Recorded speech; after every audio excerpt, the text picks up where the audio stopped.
Voilà, bonjour à toutes et à tous, Claire sur Facebook. Je fais un petit live improvisé pour un quart d'heure de live, pas plus, parce qu'on est dans une guerre de blabla et que c'est difficile de se faire entendre dans un tel chahut et un tel fiasco. Voilà, j'attends que quelques personnes me rejoignent. Je vous fais un live en direct de l'endroit où j'habite, au niveau local, dans la Wallonie, la commune de Theux-Larrey, avec quelques réflexions qui peuvent être parfois utiles ou pas, ça dépend. Chacun tire évidemment son épingle du jeu, ou en tout cas de la bonjour Ingrid, merci de venir nous rejoindre. Je viens de voir que tu m'avais mis qu'on ne savait pas partager. Apparemment Facebook peut-être me bloque le partage, je ne sais pas. Je crois que c'est ça que tu m'as mis, qui bloquait le partage. Bonjour Jessica. Bonjour de venir me rejoindre. Merci pour tous vos messages, pour mon anniversaire. Un an de plus. Voilà, un an de plus de maturité et de sagesse, je l'espère. Passe à un monde qui n'est pas facile toujours à appréhender. Je fais un petit live ce matin. J'avais pensé à ça la semaine passée, en fait, à faire ce petit live. Mais bon, il faut le temps que ça cogite. Faut que ça cogite un peu. Bonjour Fabienne, merci de nous rejoindre. Il fait un peu froid. Je vais essayer de ne pas trembler avec le froid parce que je m'apprête à aller faire un jogging. Mais je vais y aller d'ailleurs. Je vais aller faire mon jogging parce que c'est important de prendre l'air, d'aérer ses neurones et de s'entretenir physiquement, moralement. D'ailleurs, je viens de croiser 2 joggeuses de la région. Et donc, c'est ce qui doit absolument être aussi fait par les jeunes et les moins jeunes pour entretenir pas que les réseaux sociaux. Je suis comme vous, j'écoute beaucoup de choses quand même. Moi, comme je ne travaille pas pour le moment, je ne travaille plus pour l'instant, c'est pas un secret, je l'ai déjà dit dans pas mal de lives. Et donc voilà, il faut aussi profiter pour réfléchir à certaines choses. Merci pour vos messages d'anniversaire, merci à tous et à toutes. Je vais essayer d'y répondre, mais je vois que j'en ai reçu une fameuse série, merci beaucoup. Bonjour Grégory, merci de nous rejoindre sur ce live. Bonjour Stéphane, merci pour ton message. Je vous souhaite évidemment le meilleur, que les choses s'arrangent. Bonjour Carla, dans on va dire le mieux possible, avec bienveillance et intelligence, dans les circonstances dans lesquelles nous connaissons aujourd'hui. Il n'est pas toujours nécessaire évidemment de râler, mais c'est vrai que c'est pas toujours évident de trouver certains discernements par rapport à tout ce qui se passe. Bonjour Bernadette, merci de nous rejoindre. Voilà. Bah, écoutez, on est 7, c'est le chiffre qui est utilisé par ceux qui nous dirigent, le 7, agent 007, Voilà, un peu d'humour. Voilà, bah écoutez, je fais ce live parce que simplement je me rends compte que, bon, ce n'est un secret pour personne que je me suis présentée à des élections il y a quelques années d'ici, à des élections où j'étais présente dans un des partis politiques, pour ne pas le citer, le Parti populaire. Enfin, c'est pas le but de ce live. Parti populaire, pourquoi Parti populaire? Parce que j'étais simplement interpellée par la manière dont nous évoluons, notre génération évolue notre civilisation évolue et sur cette planète, pas seulement au niveau de notre pays, au niveau du monde et au niveau local, bien sûr. Et c'est justement au niveau local que je suis interpellée parce que je pense que nous avons une aptitude qui est inadaptée à la manière dont les choses évoluent et que notre génération a été très mal élevée en fait. Et en fait l'erreur que nous faisons aujourd'hui, c'est de continuer à reproduire le même horreur en fait. Donc on a fait des erreurs et on continue à reproduire ces erreurs. Bonjour à toutes et à tous. Donc je vais vous montrer pourquoi je veux faire ce live. Je vais tourner la caméra. Donc voilà, ici vous avez un bois qui normalement appartenait à la commune de Theux. Et donc, apparemment, ce bois devait être vendu pour recevoir un permis. Non, je ne sais pas ce qu'il en est sur cette parcelle, hein, mais apparemment, pardon, cette parcelle, si elle est bâtissable ou pas. Donc voilà, beaucoup de choses m'interpellent dans cette histoire parce que cette parcelle de bois, c'est un exemple parmi d'autres, hein, cette parcelle de bois qui est dans ce parc où nous habitons, était censée être vendue, puis alors pour être vendue, il fallait qu'elle appartienne évidemment, qu'elle soit. À partir de là, ils devaient mettre une demande de permis de bâtir, ce qui n'a pas été fait. Par contre, ils sont venus couper du bois. Voilà, vous voyez, hein, ils sont venus couper du bois. Et ça fait maintenant, je vous montre, tous ces arbres qui ont été coupés avec une certaine rapidité, faut quand même le dire, quand même des arbres d'une certaine taille envers celui-là. Et donc, ce bois traîne, ce bois a été coupé, voilà, comme ça, donc d'un coup. Et il n'y a pas eu, ça fait 5 ans, hein, c'est en 2019 d'ailleurs, hein. Au moment où certaines maisons étaient construites sur ma gauche, je ne vais pas les montrer, enfin je peux les montrer, mais enfin voilà. Ces nouvelles maisons étaient construites, donc je ne sais pas si c'était une demande de la part de certains propriétaires. Je ne vais pas me faire d'amis, hein. Voilà, je vous montre le bois qui est en train de pourrir. Donc je suis bien consciente aujourd'hui que quand je fais des vidéos, je ne me fais pas des amis, hein, parce que j'imagine bien que ça déplaît à certaines personnes, de certaines autorités qui n'ont pas envie qu'on comprenne un peu les enjeux.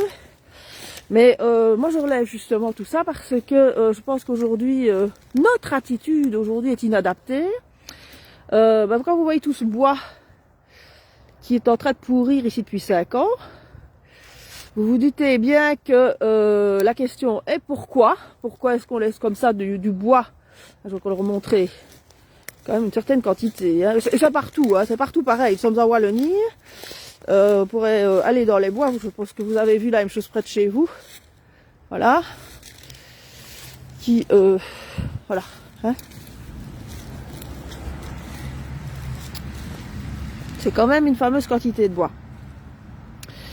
Voilà. À l'heure où on nous parle de décroissance, on nous parle de problèmes finalement de besoins essentiels qui ne sont pas couverts par la population parce que les prix augmentent dans tout, les taxes surtout augmentent et la population évidemment est privée de pouvoir se nourrir de manière décente, de se chauffer, de s'abriter et d'avoir une vie digne. Et alors on se dépêche pour prendre des décisions qui apparemment ici, voilà, tout ça a été laissé à pourrir. Si le but était évidemment, je dis ça comme ça, hein, si le but de cette coupe de bois était de la laisser là pourrir, je ne vois vraiment pas l'intérêt. Si maintenant le but était de mettre ce bois à disposition éventuellement de personnes comme nous, comme d'autres, hein, de personnes qui sont ici dans ce parc et qui habitent ici, il suffisait de le communiquer éventuellement à l'association des voisins, parce qu'il y a ici un petit syndicat, pas un syndicat, mais je veux dire un petit regroupement de voisinage qui aurait pu envoyer un mail, par exemple, et suggérer soit l'achat de ce bois, soit de venir simplement le chercher. Simplement le chercher. Alors quand on est évidemment éduqué de notre génération, on hésite à venir chercher parce qu'on se dit, quoi, on peut venir le chercher, est-ce que ça appartient à un propriétaire, est-ce que ça appartient à la ville, voilà, les questions sont là. Donc voilà, le sujet est là simplement, c'est se rendre compte à quel point, finalement, des décisions par rapport à des ressources qui pourraient être utilisées de manière intelligente, sont inadaptées. Et là, je viens sur le sujet du local. Parce que moi, par rapport à une crise qui est en train de se mettre en place ici de plus en plus, je ne vois qu'une solution, en fait. Moi, je vois qu'une solution, c'est d'agir au niveau local. Quand on a affaire, évidemment, à une population qui est inconsciente, majoritairement des enjeux planétaires qui sont maintenant de plus en plus dévoilés, Je pense que la solution, évidemment, c'est de communiquer au niveau local. Parce qu'on ne sait pas, couvrir une information, à part avec des médias de propagande, comme on vient de le vivre ici depuis 2019, des médias de propagande qui, on voit le résultat, destruction totale de l'économie, destruction des valeurs, destruction de l'identité, et surtout l'arrivée de plus en plus de personnes inactives, comme dirait Gab, feignasses, qui ne travaillent pas, qui ne font rien de leurs 10 doigts, et donc sans préjugés, hein, sans chercher à stigmatiser qui que ce soit, parce que moi en vidéo je ne stigmatise personne. Je parle d'expérience et je pense qu'à un moment donné, il faut prendre conscience que la communication et la consommation, on est dans une société de surconsommation et on est surtout dans une société de gaspillage permanent à tous les niveaux, où on surproduit, on prélève, la preuve se voit, hein, on prélève, je vais de nouveau tourner la caméra, on prélève des ressources et on les laisse pourrir comme ça, on les laisse pourrir dans un bois. On pourrait très bien dire aussi qu'on les laisse en stock dans un magasin et que tout ça ne sert à rien. Si ce n'est prendre la poussière, ou si ce n'est ici, voilà, vu l'état du bois, on va pouvoir le jeter, ce bois, il sera plus utilisable pour se chauffer ici en hiver. Voilà. Donc, moi je pense qu'à un moment donné, face à une population qui a des besoins essentiels, hein, et qui à un moment donné veut initier quelque chose, elle doit l'initier au niveau local. C'est pour ça hier pendant ma vidéo, je me suis exprimée par rapport aux jeunes, parce que notre génération à nous est déjà très très mal éduquée, et qu'il est très difficile de faire marche arrière quand on a connu déjà un certain niveau de vie, quand on a connu une certaine façon de vivre. C'est très difficile de faire marche arrière, hein. Et là, on est en route vers un nouveau paradigme, on l'a bien compris, une société de service, une société qui veut initier un changement et un retour vers l'essentiel, ce qui est une très bonne chose. Bon, ma foi, moi je crois que c'est une très bonne chose en soi, de revenir à des valeurs, enfin si c'est possible, et de revenir à l'essentiel. Et là, je pense que... Attendez, j'essaie de me stabiliser parce que je suis très mal mise. Peut-être me mettre comme ça. Voilà, je vais me mettre comme ça, ce sera plus facile. Donc, ici, ces jeunes qui finalement n'ont pas... On donne l'impression à la jeunesse qu'il n'y a plus rien à faire, qu'il n'y a plus d'espoir, alors que finalement, il y a beaucoup d'espoir à partir du moment où on redonne conscience et redonne confiance aux jeunes et qu'on revalorise les métiers, qu'on revalorise l'essentiel, qu'on revalorise les métiers manuels. Et je pense pas qu'on va me contredire à ce niveau-là, hein. On a quand même 2 mains et 2 pieds, on sait toujours apprendre. Et là, l'importance évidemment des professeurs, hein, du monde éducatif, qui aujourd'hui se sent certainement dévalorisé, ça j'en doute pas, hein, si les profs sont absents, se sent inutiles par rapport à cette montée du numérique. Moi j'appelle ça numérique à partir du moment où ça devient un objet qui sert juste à faire du virtuel, à faire que des conneries ou à se montrer matin, midi et soir. C'est sûr que le numérique ne sert à rien, n'a pas vraiment d'intérêt. À partir du moment où le numérique commence à devenir est introduit dans les écoles de manière intelligente, comme d'habitude, la technologie, c'est toujours l'utiliser à bon escient. À partir du moment où la technologie n'est pas utilisée à bon escient, mais elle devient finalement non éducative. Et je pense qu'aujourd'hui, le corps éducatif se braque un peu trop sur le fait de l'inutilité et du fait qu'on ne sait plus rien apprendre aux jeunes. Mais si, il y a certainement encore moyen d'apprendre des choses, beaucoup de choses à la jeunesse. Il y a tellement de choses à apprendre, en fait. Parce que notre génération, en fait, on nous a rien appris, en fait. On nous a juste appris à être dans un confort, avec une facilité et avoir tout à portée de main. Et il y a tellement de choses à développer, tellement de choses à faire, que c'est justement un moment clé comme celui-ci, où on a un carrefour, qu'on devrait reprendre conscience en tant que professeur, en tant qu'éducateur, en tant que manuel, du nombre de choses qu'il y a à apprendre.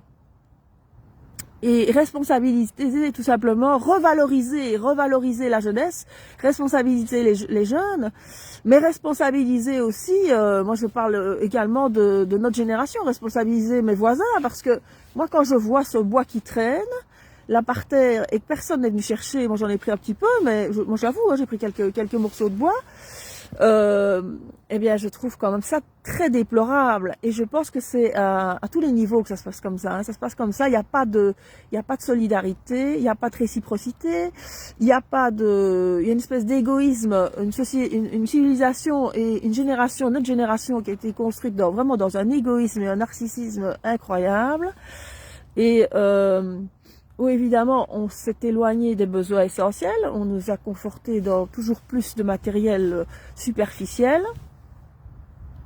Et pour initier un changement, il faut initier, revoir les choses de manière un peu plus réelle. Ouvrir les yeux sur la réalité, ouvrir les yeux sur le gâchis, sur le gaspillage, sur la manière dont on peut revaloriser ce qui existe et recréer une société un peu plus intelligente, ce qui n'est pas difficile, hein. Moi je pense que c'est pas si difficile que ça en fait, de recréer un peu plus de bon sens dans cette société. Voilà, donc c'est vrai que c'est facile de tabasser un peuple. C'est assez simple en fait, tabasser, stigmatiser, tabasser, utiliser le régalien pour toujours donner plus d'amendes, plus de répression, plus de peur. Mais ça n'aboutit plus à rien, si ce n'est créer plus de violence, plus de frustration, et à un moment donné, plus de pétage de câbles, et peut-être plus de terrorisme. Donc, à partir du moment où le corps éducatif, les artisans, moi je m'adresse aux artisans, aux petits artisans aussi, au monde professionnel, va prendre conscience que nous avons un devoir de transmission du savoir, et je ne sais pas tout, en fait, je ne sais même rien. Moi en tant qu'individu de cette génération, je ne sais pas grand-chose. Je dois aller voir dans les livres, je dois aller prendre des cours. Eh bien, à partir du moment où on reprend conscience qu'on a un devoir de transmission, de valeurs, de partage, d'intelligence, de solidarité, et pas seulement que le pognon, hein, la présence du pognon en permanence, tout est argent, un échange contre un service contre un autre service. Pour moi, j'avais commencé avec un voisin d'ailleurs, hein, pour ne rien vous cacher, j'avais commencé avec un voisin, ce système d'échange de services. Et puis finalement, ça n'a pas continué parce que dans un système d'échange de services, il faut que chacun mesure son service quand même et soit dans le même rapport de force quelque part, le même rapport, pas de force, le même rapport d'égalité, et pas un qui demande éventuellement, je sais pas moi, un service, plusieurs services, pendant que l'autre ne reçoit aucun service. Donc ici, il faut quand même toujours un rapport de respect. Et on est vraiment dans une société où il n'y a pas de respect, il n'y a pas de... Au jour d'aujourd'hui, il n'y a pas de partage, il n'y a pas d'intelligence, il n'y a pas de volonté d'être solidaire l'un vis-à-vis de l'autre. Et comme je l'ai dit dans ma vidéo de hier, faut revenir à une société de vivants, pas une société de zombies et une société de morts, qui prône la mort en permanence et qui prône en permanence la destruction. Et de joie et de bonheur. C'est difficile, évidemment. C'est difficile parce qu'on se rend compte ici en Wallonie, ils ont tout détruit. Ils ont tout détruit, on se balade dans les villes, il n'y a plus rien. Là, ici, voilà, la population s'est menée de manière criminelle à sa propre destruction. Je le redis encore, hein, vous vous êtes laissé faire. Vous vous êtes laissé beaucoup trop faire par rapport à un terrorisme d'État. Et maintenant que les dégâts sont là, il va falloir quand même à un moment donné, je pense, hein, moi c'est un peu l'impression que j'ai, je me réassieds parce que sinon je suis instable, se réinventer et quelque part retrouver, se désintoxiquer des mauvaises habitudes qu'on nous a inculquées depuis pas mal d'années. Voilà. Donc si par exemple, je vous donne un exemple, si un voisin était venu me dire, voilà, il y a du bois, il est disponible à 5 ans d'ici, eh bien on serait venu chercher peut-être un peu de bois. S'il y avait eu un mail de la part de la commune. Et c'est comme ça dans tout. C'est comme ça dans tout. Il y a du bois qui traîne un peu partout ici, hein, qui pourrit de manière totalement désordonnée. C'est dans une société où tout le monde fait un peu à sa guise, dans la corruption et du petit clan égoïste, parce que c'est ça la Wallonie, hein, vous m'excuserez, mais les Wallons, mais ce sont que des clans égoïstes, où chacun regarde tomber l'autre, hein, et puis c'est pas moi, c'est lui qui est tombé, pas moi, et vous regardez finalement l'autre de travers, et bien on arrive à un tel massacre, un tel jeu de massacre. On est dans un jeu de massacre pour le moment qui n'amène rien à personne, qui n'amène absolument rien à personne, et qui surtout amène nos enfants encore plus bas. À partir du moment où on n'a pas cette conscience que tout n'est pas qu'argent et qu'il faut parfois agir avec un peu d'intelligence et un peu de bienveillance, enfin beaucoup de bienveillance quand même, hein, parce que c'est une société de massacre jusqu'à présent, et d'individualisme complet et d'égoïsme, on arrive à ça, hein. Alors au lieu de stigmatiser évidemment les personnes qui sont aujourd'hui mises dans la difficulté, il serait peut-être temps de commencer à prendre conscience que parfois dans sa cave, dans son armoire, on a des objets qui servent à rien et qu'on peut en effet les transmettre.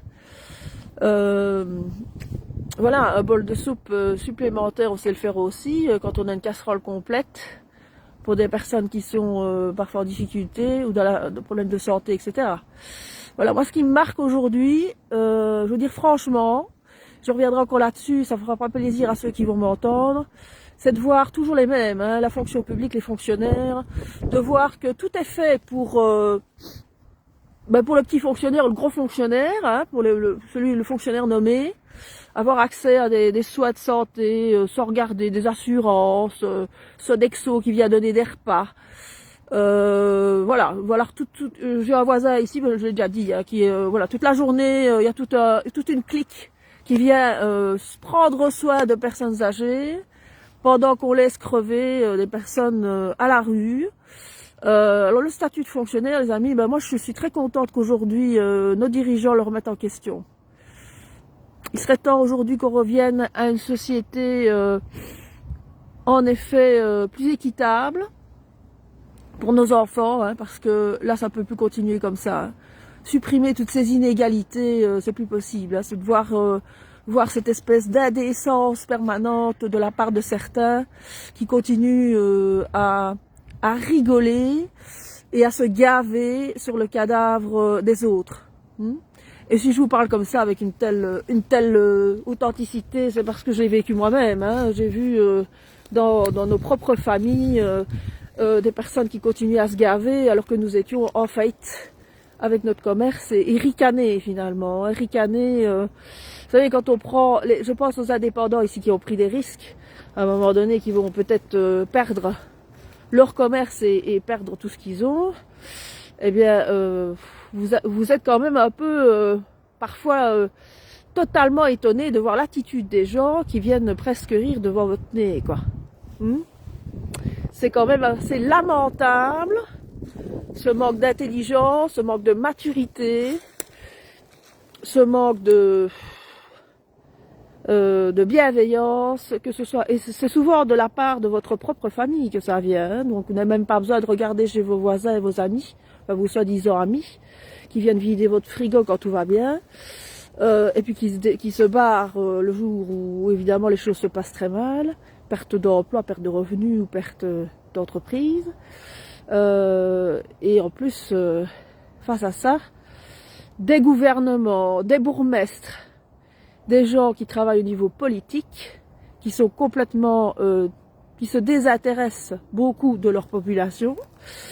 S'ils s'intéressaient à leur population, les amis, ils se donneraient la peine déjà de venir parler parfois avec leur population. Ils se donneraient la peine de se donner la peine de faire des petites réunions avec leurs citoyens pour prendre des mesures plus de proximité. Voilà. Enfin, je m'étendrai un peu plus sur le sujet. Je pense que c'est au niveau local, de toute façon, qu'il faut faire beaucoup d'améliorations Pas au niveau national, pas seulement qu'au niveau national et fédéral. Si à un moment donné on veut une prise de conscience et responsabiliser une population par rapport à certaines problématiques, et ça commence d'abord par les écoles, hein, que les profs, j'espère, en ont conscience, que ça commence par le système éducatif. Nous, notre génération, évidemment, on est un peu plus... c'est compliqué à un moment donné, hein, évidemment, c'est compliqué d'une remise en question et de trouver des solutions. Surtout quand on est dans une société qui passe son temps, comme en Wallonie, à enlever l'emploi, et puis après on utilise les fonctionnaires du Forum et de l'ODEM, la chasse aux sorcières que le système MRS a mis au point maintenant depuis des années pour démolir et stigmatiser le chômeur. Évidemment, ça ne tient plus la route. Ce système néolibéral et capitaliste, on a bien compris que ça ne tenait plus la route et que on était à la fin. Voilà. Donc sur cette note positive, parce que nous sommes sur une note positive en fait, nous allons vers un mieux, même si certains moments vont être difficiles. On va vers un mieux, on va vers la fin d'un système européen mondialiste qui n'a fait qu'une chose, c'est créer toujours plus de pauvreté, toujours plus d'inégalités et en plus détruire l'élément essentiel, l'élément essentiel qui est autour de vous, c'est-à-dire la planète en fait, notre nature, notre terre, qui aujourd'hui nous montre de plus en plus que le rapport de force, le rapport de force, il est inexistant en fait. Hein. Il est inexistant avec une planète, hein. C'est pas possible. Personne, ni l'armée, ni les gouvernements, ni une population ne tiendra la route face à cette planète. Cette planète est une force à elle toute seule, la création divine, je dirais, et que là c'est une erreur de vouloir toujours aller plus loin et espérer qu'on va trouver des solutions dans l'épuisement des ressources. Alors demain je ferai une vidéo quand j'aurai vu la police et je vais essayer que mon fils y aille avec parce que lui est du monde agricole, il est du monde agricole et prenez bien conscience qu'aujourd'hui les agriculteurs, si on veut évidemment arrêter l'agriculture, c'est bien évidemment toujours la même chose. Hein. La première ressource de demain c'est l'eau et j'imagine que dans les terres wallonnes, il n'y a pas que de l'eau. Il y a peut-être aussi des minéraux à extraire. Donc la population n'est pas consciente qu'aujourd'hui tout n'est évidemment que manipulation et que pognon. Et j'imagine que si on veut faire arrêter l'autonomie de l'exploitation des terres ici en Europe, c'est qu'il y a des raisons bien plus cachées qu'on ne le prétend. Voilà, mais c'est un combat qui doit être pris au sérieux par la population et par les jeunes. Parce que demain, il s'agira surtout de s'alimenter et de continuer à boire de manière sainement. Et c'est important de boire, de manger sainement. C'est même l'essentiel, les besoins essentiels. Hein. Se chauffer, avoir un toit, pouvoir s'alimenter et pouvoir boire de l'eau qui n'est pas contaminée. Voilà, ça c'est les besoins essentiels. Et pouvoir occuper son esprit de manière saine, pouvoir occuper son corps de manière saine, pouvoir faire du sport sur une planète qui sera encore respirable. Voilà. Écoutez, voilà, je regarderai vos petits commentaires après. Je vais aller faire mon petit jogging. Je vous souhaite une bonne journée. Et voilà. Merci. Merci pour vos partages si Facebook le permet, parce que apparemment il y aurait un peu de censure apparemment. Voilà. Merci, à bientôt ou à demain. Bonne journée.